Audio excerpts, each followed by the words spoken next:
Time 6:02. Roll call, please. Steines? Here. Ludeman? Here. Newton? Here. Pulaski? Here. Hurtado? Here. Commissioner, Julian is not here.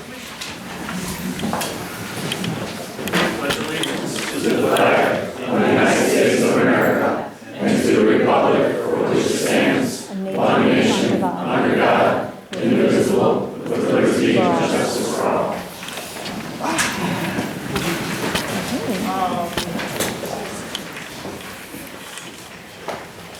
I just want to mention that we have a good news.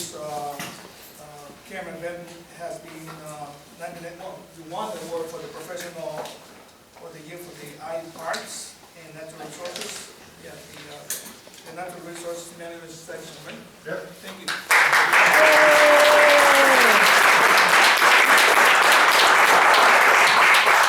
All right, so do I have a motion to approve tonight's agenda? I have a quick question. This, we need to motion second, then we'll discussion. Okay. So do I have a motion for tonight's agenda? Do I have a second? All right, discussion. Item B, does that have to be after closed session? Item. Because it wasn't last month, that's the only reason I'm asking. Is there going to be discussion about it in executive Yes. session? Yes, there is discussion. I think that's all. Okay, All right. thank you. All right. Any other discussion? No? We are done? Roll call, please. Steines? Okay. Ludeman? Yes. Newton? Yes. Pulaski? Yes. Hurtado? Yes. Motion carries. Thanks. Commissioner comments. Commissioner Stein? Any comments? Comments? Commissioner? Just congratulations to Cameron, also Maureen Nugent for another certificate of achievement for excellence in financial reporting. And then I read in the report, Melody Chapman was successful in a $1,000 Walmart grant. So thank you and congratulations to all of you. Commissioner? No comments. Commissioner Halasky? No comments. And no comments. All right, so at this time we're going to the public comments. Anyone who would like to speak to the board, could you please come to the podium and state your name and your address. Hi, Heath Wright, New Plainfield, Illinois. This week was Veterans Day, and something's been kind of great on me for a little while. I'm wearing my sergeant stripes tonight. I put in a little time. I was blessed to serve during peacetime. I do not consider myself a veteran, but I did put some time in. Mr. Peck, you put it out there in the world for a while that you served, and you've been asked in the past about that service. Excuse me, sir. Tonight is a business, and everything is whatever's on the agenda. So there's nothing we got to address tonight. So if we It have, has to be on, like, you only talk about things you're we are talking talking about everything that's in the agenda for tonight. It is not discussion. And I'll be talking about the Toro, approval of 2 Toro mowers. Something that often costs upwards to 30% more than other mowers. They do last a long time. But Mr. Hurtado, who you said you like to run the place like a business, when was the last time you saw Toros running down the street behind a commercial landscape truck? They don't do it. They are expensive. Some of our neighbors to the north, they love to buy Toros. They do not do it. Some of the other neighbors to the north, Maple Park District, for example, they buy Toros. They also get tickets to Bears games. I was going to talk tonight about ethics and this Freedom of Information Act that says he served for 2 weeks, but now says he's a veteran. It's about half-truths. And so, I know you went to a Bears game. Was it on the Toro tickets? Those kind of questions start coming up when we talk about half-truths and say you're a veteran, but maybe aren't and won't address it. I'd love to see your DD 214. Thank you. Thank you, sir.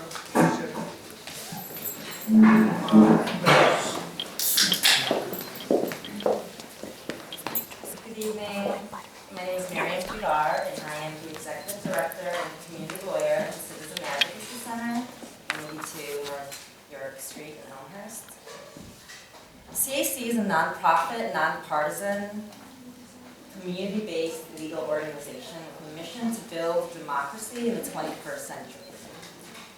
Among the many projects that CAC is involved in, our community lawyers assist people in Illinois with navigating the local government decision-making system so that they may affect policy decisions that matter to them most.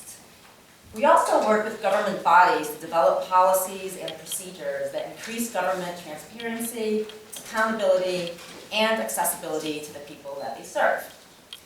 I'm before you today to address the characterization of members of your community on the Plainfield Township Park District government website.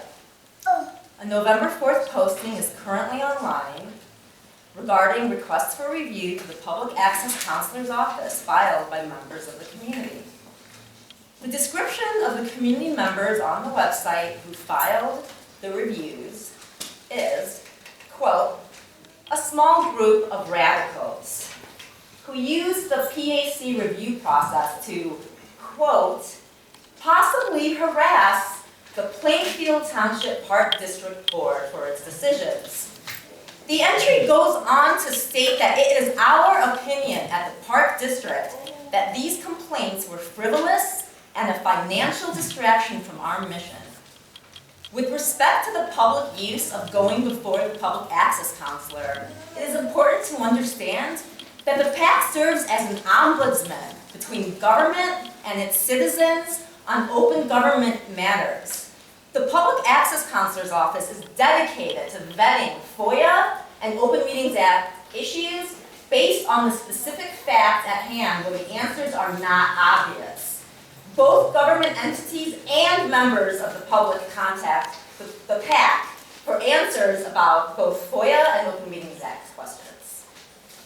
The Park District website characterized the citizens' use of going to the PAC as frivolous and potential harassment. Such characterization of concerned citizens using a legal process to clarify questions about government functioning, especially when the FOIA and Open Meetings Act legal analysis starts with a presumption for disclosure and a presumption for openness, unless there's a valid exception. Well, this characterization is a misunderstanding of the purpose of the Public Access Counselor. It's a misunderstanding of the Park District's duty to respond to such inquiries, and the fact that that's a part of the cost of doing government business in Illinois. It's also a misunderstanding of the role of citizens in democracy. With respect to how concerned citizens are characterized on the website using negative connotations, that appears to be intended to serve as a chilling effect to the members of the public who disagree with government decisions and how those opinions are expressed. Is it a policy of this board to belittle the public so as to discourage public participation and the questioning of how government functions and the use of the resources that are specifically in place to answer questions of public concern? How does this mission meet the mission of the Park District? How does that purpose meet the mission of the Park District, I submit to you? If you do agree that it is not the policy of the board to belittle public engagement, we request that such offensive language is removed from the website immediately so that the ostensible values of the public body with respect to citizen engagement, regardless of whether you agree with the citizen perspective and the citizen viewpoint or not, that is reflected on the website. These values. If you do not agree and you find that these characterizations on the Park District website adequately reflect the values of the Park District Board with respect to citizen engagement, I suggest that the Citizen Advocacy Center might be of assistance to you in rethinking how to approach citizen participation. CAC has worked with public bodies to help them achieve a higher level of government accountability, transparency, and openness, and most recently with the Wheaton Park District. At their request, we would be willing to help the Plainfield Township Park District assess their processes and procedures for engaging the public and in streamlining how it provides that information to the public so as to lessen its cost relative to FOIA. at no cost to the Park District. Our services are free.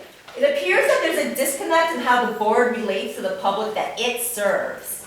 I suggest that this disconnect does not begin with the concerned citizens, but rather it is the disconnect between this board and how it interacts with concerned citizens, which appears to be dysfunctional, and that it is causing, as it states on your website, the financial expense to the taxpayers that could have been spent expanding programs for children, veterans, and seniors here in our community. Thank you. Thank you.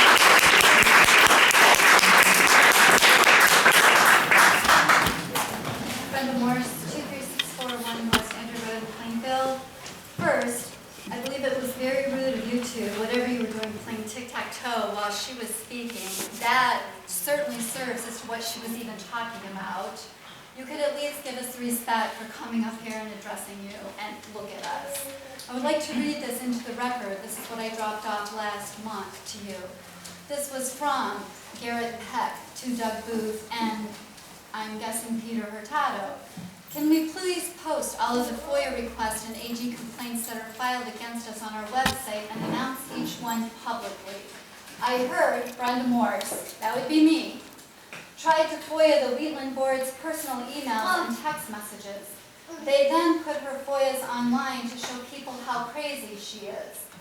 Probably some people think I'm a little bit crazy. Yeah, that's okay, but I am not a liar. I tell the truth. If you are, by what you did in the news on the Plainfield Township Park District, putting up information about the AG requests that were there, trying to prove obviously that those people too are crazy, I think that is really shameful. And once again, there you go, tic-tac-toeing. You, the person who wrote that, you don't even have enough respect to look at the people that are up here addressing you. At least the rest of the board members do. I will give them credit for that. While they may not be earnest, at least they can look at me. You can't look at anybody because you know what you're doing is wrong, and you All right, scare me. excuse me, ma'am. No, Yes, no more please. personal attacks, please. Let That's me enough. please, how That's do I enough address personal this? attacks. Because I have been told not to send him email anymore. Who's going to address this? You can send emails and we'll respond to you. Nobody responds. I've done that. I sent one to Ms. Zalowski. She didn't respond. Who's going to respond and answer my questions? There's no venue for us to get any answers. And I will never meet with him in a room, ever. Thank you, ma'am. So you won't answer that. There's no way to get answers. Send you one, you send an email to me? You were copied on the email, yes. Send it directly to me. And you will answer. I will answer. Fine. Thank you very much. Appreciate it.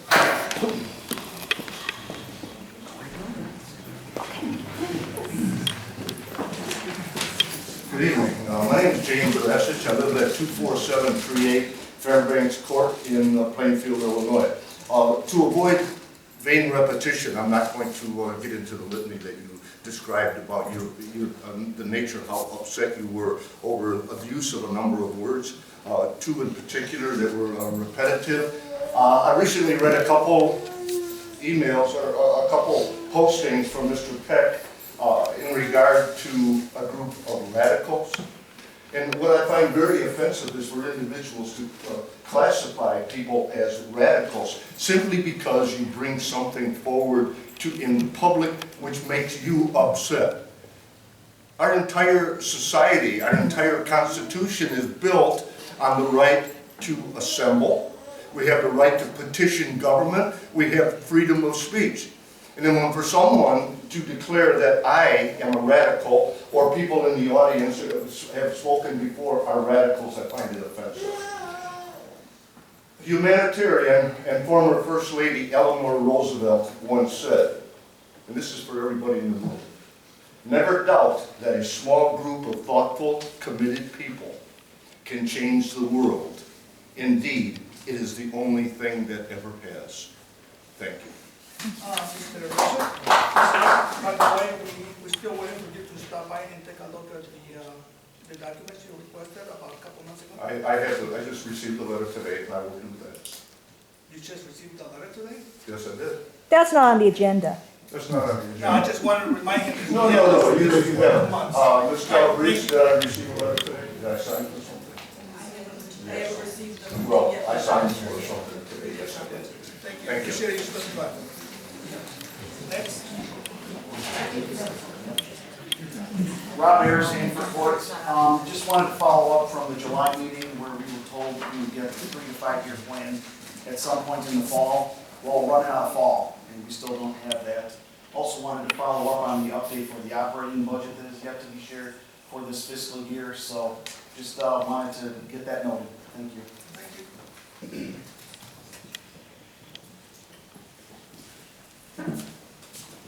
Hi, Michelle Kelly, 13NOV13 Bartlett, Plainfield. This board and its previous board voted on the St. John's lease twice for some open land to create a new park for our community.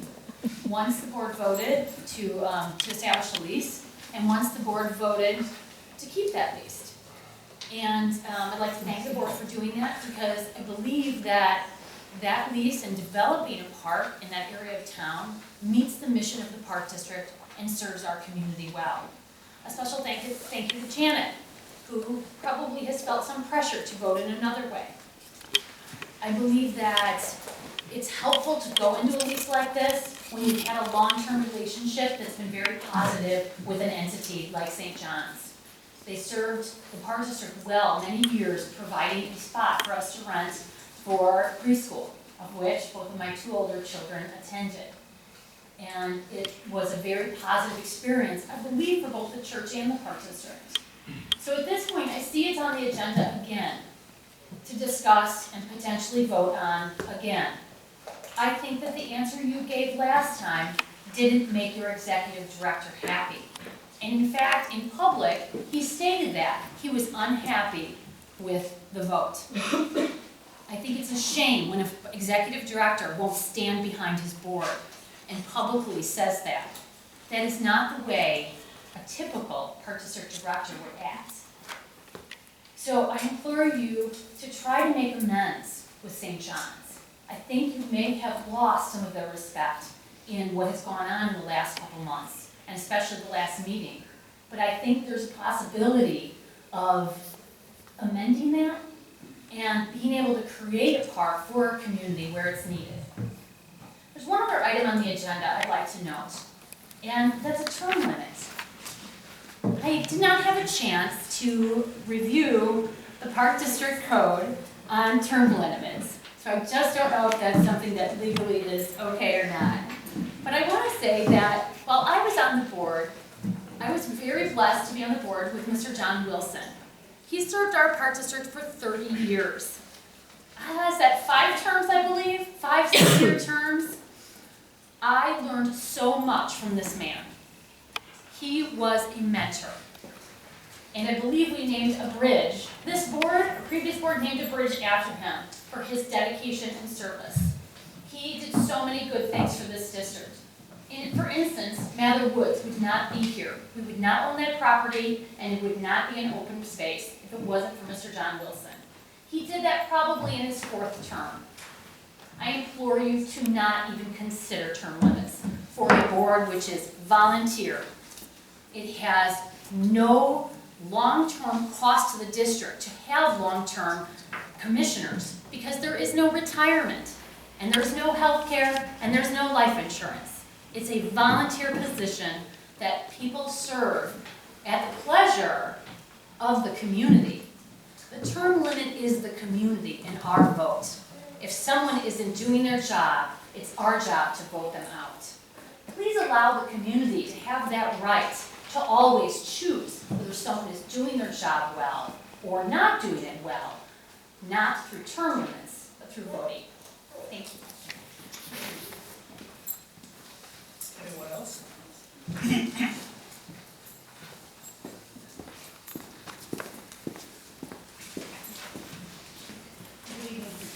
My name is Sarah Hickman. I am the president of the Brookside Homeowners Association.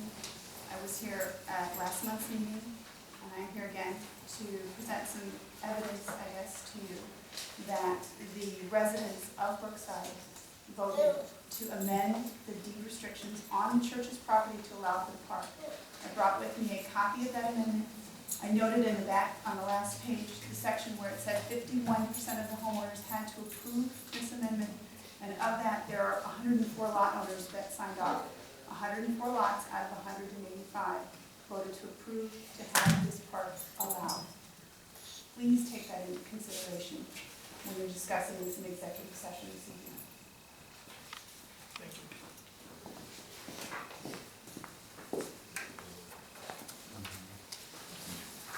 Thank you.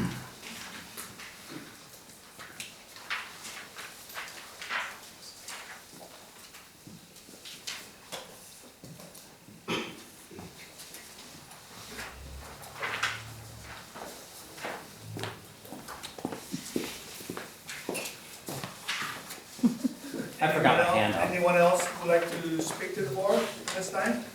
This is my wrap up. I forgot my hand. Oh, that's Sorry right. about that. Did not want to be accused of making things up. Last call. Anyone else would like to speak to the board? Here none, all right, so we'll move on. All right, item 7, item 8, consent agenda. Do I have a motion to approve tonight's consent agenda? We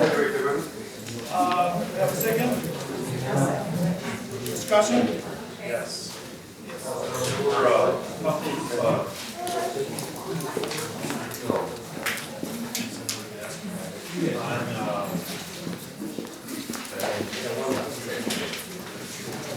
List of the checks. There were 3 transactions with T&N Construction for $49.95, 3 consecutive ones. I believe there were 3 last month as well. And it says in here something about a pool project balance due. Can we get some more detail on that?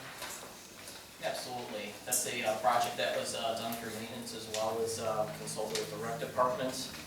There was visible mold on the ceilings in the locker rooms, the men's and the women's locker rooms in our swimming pool. And that construction company is the one that's going to be redoing the ceilings. So we paid them for work they're going to do in the future? That was a 50% deposit to get parts ahead of time. Did we vote on that? I don't think you have to vote on that, Commissioner. I'm sorry? I don't think you have to vote on that. For $15,000 and $15,000 No, those are 3 last month? separate projects. I think that's kind of skirting the bidding rules, if you ask me. Mold removal for ceilings, how is that what other project is it? Now, we decided to have the vendor also spec out redoing the ceiling in the office as well, as between the 2 locker rooms. It's a separate project. So that's 2. There's 3 different projects there. What were the 3 projects? Each locker room is a separate project. So what about last month? The checks were done last month. There should be a set of checks for a 50% deposit, and then once the work is complete, there should be checks to complete the invoice from the vendor. So we had 3 projects this month for $49.95. We had 3 checks in the same amount for them last month. Yeah, get a double check it for you tomorrow. Yeah, well, I'm just curious why it wasn't brought to our attention earlier about the work that was to be done, and if it's for one purpose, being a swimming facility, then to me, that should have been bid out as an entire project, and we should have voted on that. That's a separate project. Well, regardless, it's one facility. It's maintenance of one facility. So that should have been bid, and it should have come to our approval. I disagree with you. Well, All right, so okay. we can address this issue later on. And I can make sure that the invoices aren't double paid to Mike as well. Right. Visionary Workworks, what do they do? That's the second payment for the redo of our website. Okay, because I When thought, you approved it last fall, it was for $42.50 upfront and then $42.50 pocket. for some reason I thought that was all done in-house. No, Oh. no. All right, any other discussions? Roll call, please. Slides? Okay. Blumen? Yes. Newton? No. Slosky? Yes.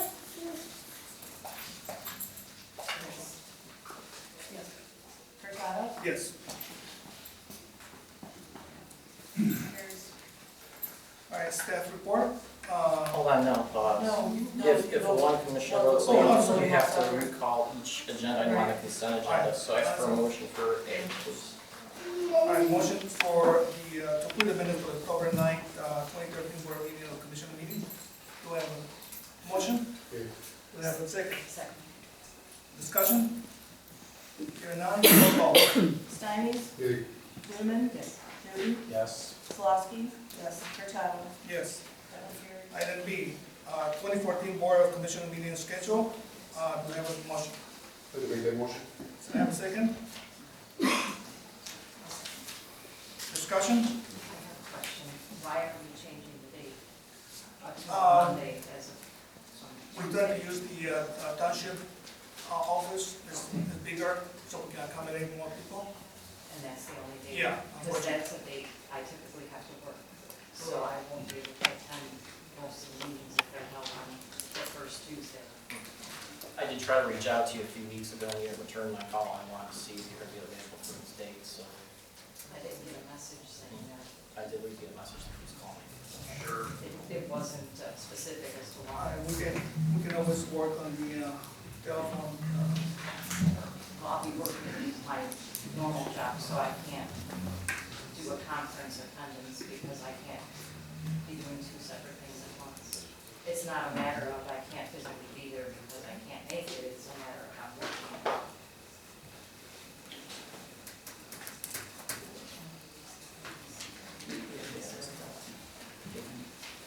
We have this. Done for January, we can always do it later if we have to investigate.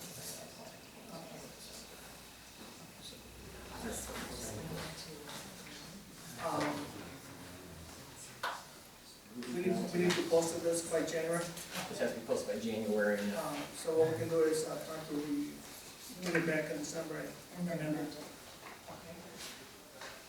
All right, any other discussions? Hear none, roll call please. Stymies? Yay. Ludeman? No. Newton? No. Solosky? Yes. Hurtado? Yes. Motion carries.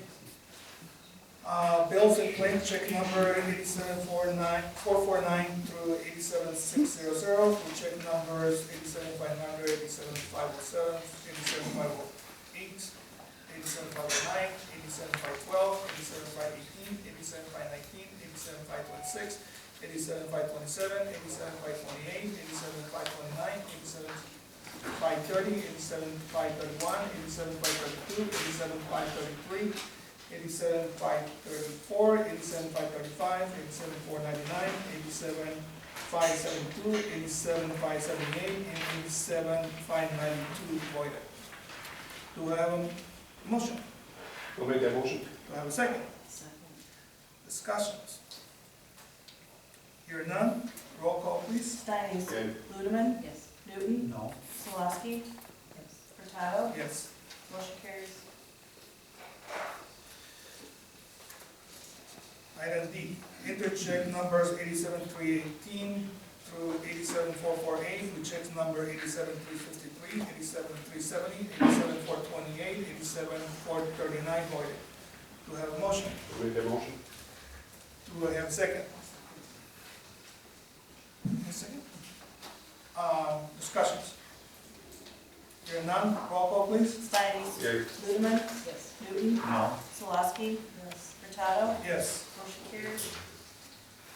All right, number 9, the staff report. Business department, Marie? I just wanted to mention there are a couple of chairs up here empty if anybody needs a place to sit. And then Ed Tracy, with our auditing firm, Sullivan Fox, is here to present our audit for our fiscal year end June 30th, 2013. Ed, thank you.